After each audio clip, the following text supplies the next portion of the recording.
Hello everyone, welcome to my channel English grammar tutorial. আজ আমাদের English pedagogy mock test 10। এর আগে আমি ইংলিশ পেডাগজির 9টা মক টেস্ট তোমাদের করিয়ে দিয়েছি। তোমরা যারা সেই 9টা মক টেস্ট দেখোনি তারা কিন্তু প্রাইমারি টেট পরীক্ষা দিতে যাওয়ার আগে অবশ্যই ক্লাসগুলো দেখে নেবে, কারণ ওখানে প্রত্যেকটা কোয়েশ্চেন আমি তোমাদের ইন ডিটেলে ব্যাখ্যা করে দিয়েছি যাতে তোমরা পেডাগজির প্রত্যেকটা কনসেপ্ট বুঝতে পারো। এছাড়া তোমরা জানো চ্যাপ্টার ভিত্তিক ক্লাস আমি আগেই করিয়ে দিয়েছি। আজকের ক্লাসেও আমরা 15টা কোয়েশ্চেনের সলিউশন করব এবং তোমরা জানো সেটায় 15 নম্বর থাকে, যেটা তোমাদের প্রাইমারি টেটে আসবে। এখানে আমি প্রত্যেকটা কোয়েশ্চেনকে তোমাদের আমি ইন ডিটেলে ব্যাখ্যা করে বুঝিয়ে দিচ্ছি, কারণ কি, যাতে তোমরা ইংলিশ পেডাগজির প্রত্যেকটা কনসেপ্টকে খুব সহজে বুঝতে পারো। এছাড়া তোমরা জানো যে পিএসসি ক্লার্কশিপের জন্য আমি 21 তারিখ থেকে ব্যাচ শুরু করছি, কিন্তু যেহেতু তোমাদের প্রাইমারি টেট পরীক্ষা আছে 24 তারিখ, সেটা আমি ব্যাচটাকে একটু পিছিয়ে দিয়ে 28 তারিখ করে দিয়েছি, যাতে তোমরা শান্তিতে প্রাইমারি টেটটাকে পরীক্ষা দিতে পারো এবং পরীক্ষা দেওয়ার পরে যারা পিএসসি ক্লার্কশিপে প্রস্তুতি নেওয়ার ইচ্ছুক তারা সেই ব্যাচে অ্যাডমিশন হতে পারো। তাহলে এই ডিটেলস এখানে হোয়াটসঅ্যাপ নাম্বার দেওয়া আছে, যারা ভর্তি হতে চাইছো তারা হোয়াটসঅ্যাপ করতে পারো, আমি ডিটেলস পাঠিয়ে দেবো। তাহলে চলো বেশি দেরি না করে আজকের মক টেস্টে আমরা চলে যাই। আজকে যে মক টেস্টটা আমরা করব সেখানে অবশ্যই তো 15টা কোয়েশ্চেন থাকবে। এটা আমি নিয়েছি সিটেট 2015 সালের 20 সেপ্টেম্বর যে পরীক্ষাটা হয়েছিল, সেখানে যে 15টা কোয়েশ্চেন এসেছিল সেই 15টা কোয়েশ্চেন মক টেস্ট আকারে আমি নিয়েছি। তোমাদেরকে আমি প্রত্যেকটা কোয়েশ্চেনের সলিউশন দেখাবো এবং যেটা প্রত্যেকবার রিকোয়েস্ট করি, এবারেও রিকোয়েস্ট করছি যে তোমরা কত নাম্বার স্কোর করলে সেটা কিন্তু অবশ্যই আমাকে কমেন্ট করে জানাবে, এবং যদি কোনো কনফিউশন থাকে সেটা তো অবশ্যই জানাবে কমেন্ট করে। ক্লিয়ার? তাহলে দেখা যাক প্রথম কোয়েশ্চেন কি বলছে। Which of the following is the highest level of cognitive ability? এর মধ্যে কোনটা কগনিটিভ অ্যাবিলিটির একদম হাইয়েস্ট লেভেল? এখানে হয়তো এই কনসেপ্টটা তোমাদের একটু জানতে অসুবিধা হতে পারে, যেমন নোয়িং, আন্ডারস্ট্যান্ডিং, ইভ্যালুয়েটিং, অ্যানালাইজিং। তোমরা এটাকে খাতায় নোট ডাউন করে রাখবে যে নোয়িং এটা হচ্ছে আমাদের যেটা আমরা বলতে পারি একদম লো। এরপরে আন্ডারস্ট্যান্ডিংটাকে আমরা বলতে পারি হায়ার। এই অ্যানালাইজিংটাকে আমরা বলি ইন্টেন্স, আর এই ইভ্যালুয়েটিং এটাকে আমরা বলি কি হাইয়েস্ট। তাহলে এর মধ্যে কোনটা হাইয়েস্ট লেভেলের কগনিটিভ অ্যাবিলিটি? আশা করছি এইটা জানার পর তোমাদের একদম কনসেপ্ট ক্লিয়ার হয়ে যাবে। তাহলে তোমরা কি করবে, ইভ্যালুয়েটিং এ টিক মেরে দেবে। যদি বলে কোনটা লো, তোমরা নোয়িং এ টিক মারবে। যদি বলে কোনটা হায়ার, তোমরা আন্ডারস্ট্যান্ডিং এ টিক মারবে। যদি বলে কোনটা ইন্টেন্স, তোমরা অ্যানালাইজিং এ টিক মারবে। আর যদি এখানে হাইয়েস্ট বলেছে, আমরা ইভ্যালুয়েটিং এ টিক মেরে দিয়েছি। তাহলে এটা কিন্তু খাতায় নোট ডাউন করে রাখো, পরীক্ষা দিতে যাওয়ার আগে এটাকে অবশ্যই জেনে রাখবে যারা জানো না। ক্লিয়ার? আর ইভ্যালুয়েটিংটা কেন একদম হাইয়েস্ট? কারণ আমরা সবশেষে কি করি, ইভ্যালুয়েট করি। যেমন পরীক্ষায় তোমাদের পাস করার জন্য আমরা ইভ্যালুয়েশন করাই। ক্লিয়ার? ওই রকম ভাবে। Why is story telling most important in an English language class at primary level? Primary লেভেলের একটা ইংলিশ ক্লাসে গল্প বলাটা কেন সব থেকে গুরুত্বপূর্ণ বলে তুমি মনে করছো? It is useful for developing integrated language skill. অর্থাৎ ইন্টিগ্রেটেড মানে আমি কি বলেছিলাম, যেটাকে আমি বলেছিলাম LSRW, অর্থাৎ এই সব কটা স্কিলকে তুমি একসাথে মিক্সড করে সেটাকে ডেভেলপ করার চেষ্টা করছো। আর একটা কি, ইট ডেভেলপস মোরাল ভ্যালুজ এবং স্টুডেন্টদের মধ্যে যে নৈতিক ভ্যালু আছে, মূল্যবোধ রয়েছে, সেটাকে বৃদ্ধি করতে সাহায্য করে। ইট ইমপ্রুভ স্টুডেন্টস ভোকাবুলারি, এটা স্টুডেন্টদের যে ভোকাবুলারি আছে সেটাকে বৃদ্ধি করতে সাহায্য করে। It creates fun in the class, এটা ক্লাসের মধ্যে কি তৈরি করে, ফান বা মজা তৈরি করতে সাহায্য করে। তাহলে আমরা কি জানি, গল্প আমরা কেন বলি, গল্প আমরা এই জন্যই বলি যাতে তাদের যে ইন্টিগ্রেটেড স্কিল, অর্থাৎ এই যে LSRW, listening, speaking, reading, writing, সবকটাকে আমরা ইন্টিগ্রেট করে একসাথে মিশ্রিত করে সবগুলোকে ভালোভাবে ডেভেলপ করিয়ে দিতে পারি। আর একটা আমি তোমাদের কি বলেছিলাম যে ইন্টিগ্রেশন, এটা হচ্ছে একটা কিওয়ার্ড। এই কিওয়ার্ডটা তোমরা যেখানেই অপশনে দেখতে পাবে একদম টিক মেরে দিয়ে বাড়ি চলে আসবে, দেখবে তোমাদের উত্তর ঠিক হয়ে গেছে। ক্লিয়ার? কিন্তু তবু চেষ্টা করবে একবার কোয়েশ্চেনটাকে পড়ে নেওয়ার। A good teacher is one who, একটা ভালো টিচার তিনি কিরকম teacher? Gives them ample opportunities to learn, এই দেম মানে হচ্ছে যারা স্টুডেন্টদেরকে অনেক সুযোগ দেয় পড়াশোনা করার জন্য। গিভস দেম ইউজফুল ইনফরমেশন, তাদেরকে ইউজফুল তথ্য দেয়। Explain concept and principle, concept আর যে প্রিন্সিপাল গুলো আছে, নীতিগুলো আছে, সেগুলোকে ব্যাখ্যা করে। গিভস প্রিন্টেড নোটস টু স্টুডেন্টদেরকে শুধু নোট দিয়ে ছেড়ে দেয়।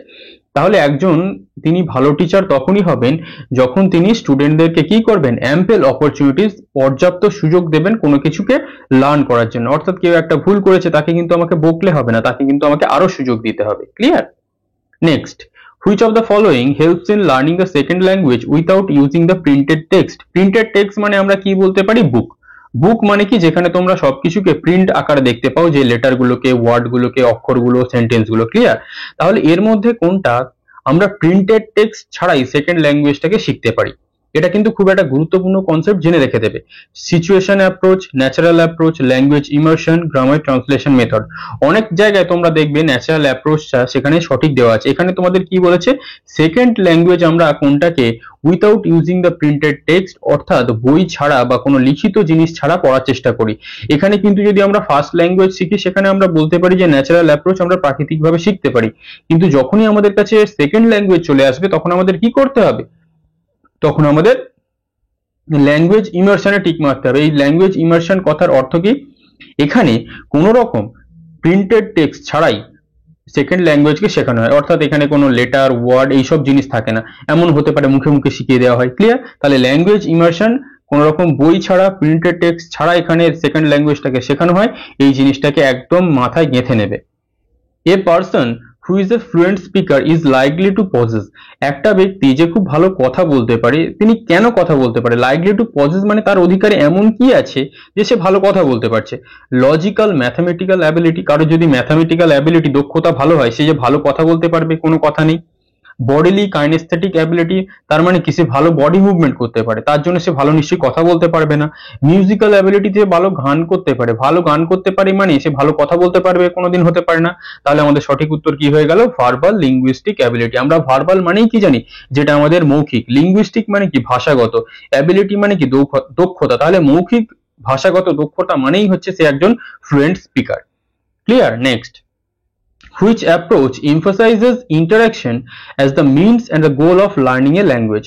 তাহলে এর মধ্যে কোন অ্যাপ্রোচটা emphasizes, জোর দেয় ইন্টারাকশনকে, মানে কথোপকথনকে, as the means and goal of learning a language, একটা ল্যাঙ্গুয়েজ শেখার ক্ষেত্রে সব থেকে বড় মুখ্য গোল বা কোনো একটা নীতি হিসাবে এই ইন্টারাকশনটা কিসে জোর দেয়? মানে এর মধ্যে কোন অ্যাপ্রোচটা ইন্টারাকশনকে জোর দেয়?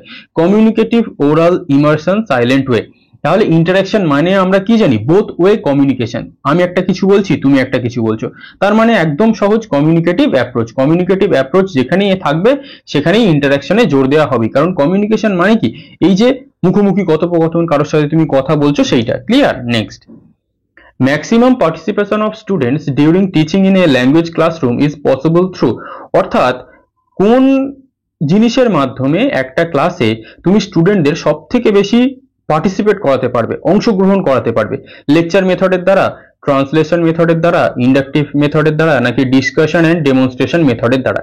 তাহলে সব থেকে ভালো তুমি পার্টিসিপেট কিভাবে করাতে পারবে? Discussion and demonstration. ডিসকাশন মানে কি, তুমি স্টুডেন্টদের সাথে কিছু আলোচনা করছো, স্টুডেন্টদের যে মতামত সেটা তুমি শুনছো, সেইটা শুনে তুমি উত্তর করছো। স্টুডেন্টদের কিছু কনফিউশন হচ্ছে, সেটা স্টুডেন্টরা তোমাকে বলছে। ডেমনস্ট্রেশন মানে কি, তুমি কিছু তাদেরকে দেখাচ্ছ, ডেমনস্ট্রেট করে দেখাচ্ছ। যত বেশি তুমি তাদেরকে কিছু ডেমনস্ট্রেট করে, অভিনয় করে হোক, গল্পের ছলে হোক দেখাবে, তারা কিন্তু তত বেশি পার্টিসিপেট করবে, কারণ তাদের তত বেশি উৎসাহ জন্মাবে ওই ক্লাসটা করার জন্য। Clear? Dyslexia. Dyslexia is an intellectual disability that negatively affects the understanding abilities in terms of, অর্থাৎ এই যে ডিসলেক্সিয়া, এটা একটা যে আমাদের ডিসএবিলিটি, এটা কোনটাকে সব থেকে বেশি এফেক্ট করে বলে তুমি মনে করছো? মানে কোনটার বেশি ক্ষতি করে? Oral language, sign language, dialect, reading? আমরা কি জানি, ডিসলেক্সিয়া মানে আমরা অলরেডি জেনে এসেছি ক্লাসে যে ডিসলেক্সিয়া হচ্ছে একটা রিডিং ডিসঅর্ডার। এটা হচ্ছে একটা পড়ার অক্ষমতা, যে ভালো করে পড়তে পারে না, লেটারগুলোকে ভুলভাল পড়ে। ক্লিয়ার? নেক্সট, the linguistic ভাষাবিদ নোম Chomsky maintains that every child has an innate language acquisition device that he or she uses for, মানে নোম চমস্কি কি বলছেন, যিনি ভাষাবিদ, তিনি বলছেন যে শিশুদের একটা সহজাত বা জন্মগত একটা এলএডি থাকে, ল্যাঙ্গুয়েজ অ্যাকুইজিশন ডিভাইস থাকে, তারা সেটাকে কিসের জন্য ব্যবহার করে? আমরা দেখে এসেছিলাম নোম চমস্কির থিওরি, আমি তোমাদের পড়িয়েছিলাম, আশা করছি মনে আছে। Phonemes, universal grammar, complex word, সিমেন্টিক্স। তাহলে আমি সেখানে তোমাদের কি বলেছিলাম, তোমাদের আমি একটা ইউজির কনসেপ্ট বলেছিলাম। ইউজি মানে কি, ইউনিভার্সাল গ্রামার, অর্থাৎ কি প্রত্যেকটা ল্যাঙ্গুয়েজের একটা নির্দিষ্ট গ্রামার থাকে। যেমন সাপোজ আমি তোমাদেরকে বলে দিই, যেমন এখানে যে আমরা যে ইংলিশ গ্রামারের নিয়মগুলো পড়বো, আমেরিকাতে গিয়েও কিন্তু সেই একই নিয়ম পড়বো, ইংল্যান্ডে গিয়েও কিন্তু সেই একই নিয়ম পড়বো। অর্থাৎ প্রত্যেকটা ভাষার একটা ইউনিভার্সাল নিয়ম থাকে, যেটা তুমি যে বিশ্বেই চলে যাও না কেন, যদি তুমি সেই ভাষাটাকে পড়তে যাও তোমাকে সেই নিয়মেই পড়তে হবে। ক্লিয়ার? তাহলে ল্যাঙ্গুয়েজ অ্যাকুইজিশন ডিভাইস নোম চমস্কির সাথে এই যে ইউনিভার্সাল গ্রামারের কনসেপ্টটা খুব ভালো করে মনে রেখে দেবে। The structural approach advocates restoring to fluency, selection and gradation of material, assessing learners performance using mother tongue। তাহলে এখানে আমি তোমাদের যে স্ট্রাকচারাল অ্যাপ্রোচটা, কিছুদিন আগে একটা কোয়েশ্চেন দিয়েছিলাম, সেখানে আমি বলেছিলাম এরা কিসে সব থেকে বেশি ফোকাস করে, স্পিচ অনলি। অর্থাৎ এখানে তোমার মিনিং বা তুমি কতটা ভালো গ্রামাটিক্যাল স্ট্রাকচার বুঝতে পারছো সেটার উপরে জোর না দেওয়া হলেও, স্পিচ মানে তুমি কত ভালো কথাটাকে বলতে পারছো, মিনিং একটা দুটো ভুল হতে পারে কিন্তু কত ভালো তুমি বলতে পারছো তার উপরে জোর দেওয়া হয়। এবং সেখানে আমি তোমাদের বলেছিলাম কি, সিলেকশন এন্ড গ্রেডেশন। সিলেকশন মানে কি, তুমি কতটা পড়াবে, গ্রেডেশন মানে কি, তুমি কোন ধাপ অনুযায়ী পড়াবে, সহজটাকে আগে পড়াবে তারপরে কঠিনে যাবে, এই রকম ব্যাপারটা। তাহলে এই কনসেপ্ট আমি তোমাদের অলরেডি বলে দিয়েছিলাম, আশা করছি তোমাদের মনে আছে এবং তোমরা সঠিক উত্তর করেছো। 11, according to socio-cultural theory of ভাইগস্কির সোশিও কালচারাল থিওরি অনুযায়ী, এটা অ্যাকচুয়ালি সিডিবির কোয়েশ্চেন, কেন যে ইংলিশ পেডাগজিতে দিয়েছে তা কে জানে, কিন্তু তবু আমাদের দেখে নেওয়া যাক। তাহলে ভাইগস্কির থিওরিতে আমরা কি জানতাম, সেখানে আমাদের যে সমাজ, সেই সমাজের মাধ্যমেই আমাদের যে সংস্কৃতির ল্যাঙ্গুয়েজ সেটা ডেভেলপ হয়। তাহলে দেখা যাক কোথায় আছে, self directed speech is the lowest stage of the scaffolding. Children can think in abstract terms if abstract material is provided at a lower age. Children drink in different domain and then they take a complete perspective.